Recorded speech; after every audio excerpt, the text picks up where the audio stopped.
essa questão da arma ser uma arma do pai do atirador? Então, Fabiola, no meu ponto de vista, evidentemente que esta é uma questão. Um outro país onde tem esse tipo de situação acontecendo com bastante frequência é os Estados Unidos, onde tem uma liberalização para se adquirir arma de forma bastante expressiva. A gente vê, inclusive, muitos políticos e muitas pessoas da sociedade americana que tentam lutar para que isso pare de acontecer. A arma, de fato, ela é um facilitador, mas não é só a arma, né? A arma ela é um elemento que, é claro, que vai facilitar um ataque como esse, mas a gente já viu ataques desses acontecendo com facas e coisas do gênero. O que acontece, do meu ponto de vista, Fabiola, a primeira coisa, né, que eu acho que a gente tem que destacar aqui é dizer que o criminoso que faz esse tipo de ação não pode ter nenhum tipo de reconhecimento, porque ele busca o reconhecimento, né? Isso é uma primeira coisa que é muito importante de se colocar. E que a pessoa que faz uma ação como essa, ele é um criminoso que vai destruir, além de destruir a vida das vítimas, vai destruir a própria vida e vai destruir a vida da sua família e dos seus entes queridos, né? Esse é um outro aspecto que a gente precisa deixar bem claro.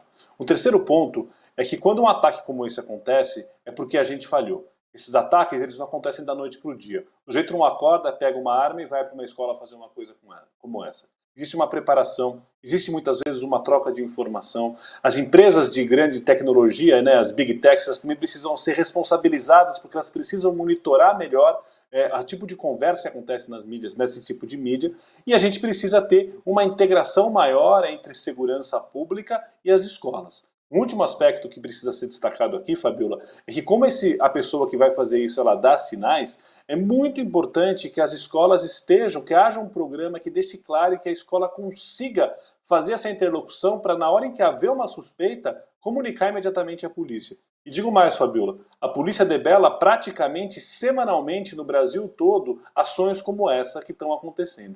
Esse é um tipo de crime que, infelizmente, não vai diminuir, só vai aumentar ao longo do tempo. Ora, aparentemente, nós estamos lidando com um problema em relação ao qual o Estado não tem respondido adequadamente, né? Então, você mencionou a ausência da legislação que regule as Big Techs, está lá no Congresso, ninguém vota. Há, inclusive, ações intimando o Judiciário a tomar providências, também o Judiciário empurra com a barriga. E sempre que ocorre um episódio como esse, cada um empurra o problema para outra esfera, culpa o outro e aponta a solidariedade, orações, sentimentos, lamentos, mas o problema permanece. O que é preciso fazer para que esta aparente epidemia, o problema já é epidêmico, porque se repete com muita insistência, né? Para que essa epidemia seja enfrentada adequadamente? Como os diferentes entes da federação podem se unir para enfrentar esse problema e enfrentá-lo na dimensão em que ele exige, né? E é uma dimensão multidisciplinar, né? Os problemas são há várias formas de enfrentá-lo e aparentemente não estamos enfrentando nenhuma delas adequadamente, né? É um problema, né, como você aponta muito bem, Josias, extremamente complexo, que existem várias variáveis que vão ter integradas, mas precisa ter um plano que saia do papel e em que as pessoas conversem. Muitas dessas informações chegam às vezes para a Polícia Federal, né, que repassa para os estados. As Big Techs chegam às vezes até para o próprio governo dos Estados Unidos, porque essas empresas estão sediadas fora do Brasil. A gente precisa ter um plano articulado, organizado, e aí é o que eu volto a falar, um ponto fundamental. É importante que o governo federal ele tenha esse plano, né, que foi colocado, essa coisa que está colocando, mas que ele tenha mais força, que os governos estaduais olhem para esse tipo de problema e integrem com o governo federal. O que acontece nesse tipo de ação é como a gente vai ver. Vai vir um político daqui falar uma coisa, um político do outro, só que o diálogo entre estados e governo federal, que são de matizes ideológicas diferentes, ele é muito pouco, ele é muito pequeno. E a gente precisa também um preparo desse profissional da escola para ele poder entender os sinais que um aluno, né, que depois se transforma num criminoso, ele passa, porque esses sinais eles vão sendo passados. Por isso, então, é que a gente precisa sentar, articular esforços, tá certo? Montar um plano de ação, tem conhecimento sobre isso gerado nos Estados Unidos, que isso não é um problema, que não é um problema só no Brasil, é um problema global, e tentar aprender com essas experiências e implementar no Brasil. Agora, como você ponderou muito bem, José, o que acontece é o seguinte, morre uma pessoa, a gente viu que já aconteceu em Suzano, né, tá certo? Passa um governo, entra governo, isso continua acontecendo, um monte de gente fala um monte de coisa, solta um monte de nota, mas sentar na cadeira e na mesa para conversar, dialogar e construir solução ainda está muito longe. Porque segurança pública no Brasil virou guerra ideológica, não é alguma coisa técnica pensada profissionalmente. É o que só se pensa no ponto de vista do que um vai ganhar e o outro vai perder, o que o outro vai perder e o outro vai ganhar, essa disputa política. Muito bom esse ponto, professor, porque eu estou aqui monitorando as redes enquanto você falava, e aí é muito curioso você ver as análises que vão acontecendo de lado a lado da guerra ideológica que acontece no nosso país. A gente vê o pessoal pró-armas, por exemplo, dizendo é preciso segurança, é preciso policiamento. Por outro lado, a galera contra as armas fala é preciso psicólogos, é preciso atenção à mente desses professores. Quem tem razão nessa história, professor Rafael Cadipani? O que é preciso nas escolas? É preciso mais polícia? É preciso mais psicólogo? É preciso os dois? O que é necessário? Meu ponto de vista, a gente fica aí em meias soluções, né? Essas ideologias querem muito mais convencer a si próprias e dizer que elas estão certas do que resolver problema. O que a gente precisa é aumentar a sensibilidade, primeiro para o problema do bullying, e para esse adolescente, para esse jovem está se sentindo fora da sociedade, que vive muitas vezes mais no mundo virtual, no mundo digital, do que no mundo real. Muitas das pessoas que são presas na preparação de cometer atos como esse, quando a polícia chega na casa, elas ficam até assustadas porque elas imaginavam que a polícia ia chegar, porque ela vive no mundo virtual. Então primeiro, Fabíola, começa dentro de casa. O pai e a mãe sabem o que acontece na cabeça do seu filho? Pais e mães estão conversando com os seus filhos? A gente sabe que muitas vezes também tem pessoas que são de famílias desestruturadas. Segundo, dentro da escola, os amigos estão percebendo que aquele amigo ali ou aquele colega está com um problema e que precisa ser rapidamente direcionado. Os professores estão tendo tempo de olhar para os seus alunos e entender os seus alunos, porque escola não pode ser estacionamento de criança. Jogar um monte de criança e adolescentes lá dentro. A gente tem que fazer isso com calma. As pessoas têm que ter voltar aquele contato humano do professor, dos funcionários da escola, dos colegas perceberem que aquela pessoa tem problema e rapidamente encaminhar. E tem que ter a dimensão policial, sim. A gente não pode ter esse tabu que a polícia e escola não podem conversar. Elas têm que conversar. Agora, você colocar uma viatura na porta da escola ou colocar uma pessoa armada dentro da escola não necessariamente vai resolver esse problema. Porque quando a pessoa vai cometer esse tipo de ato, ele é planejado, ele é pensado, ele é estruturado, ele vai levar isso em consideração. Mas é claro que precisa ter uma pronta resposta, como inclusive foi o caso aqui em São Paulo. A resposta foi rápida, né? Aconteceu numa situação, a resposta da polícia foi rápida.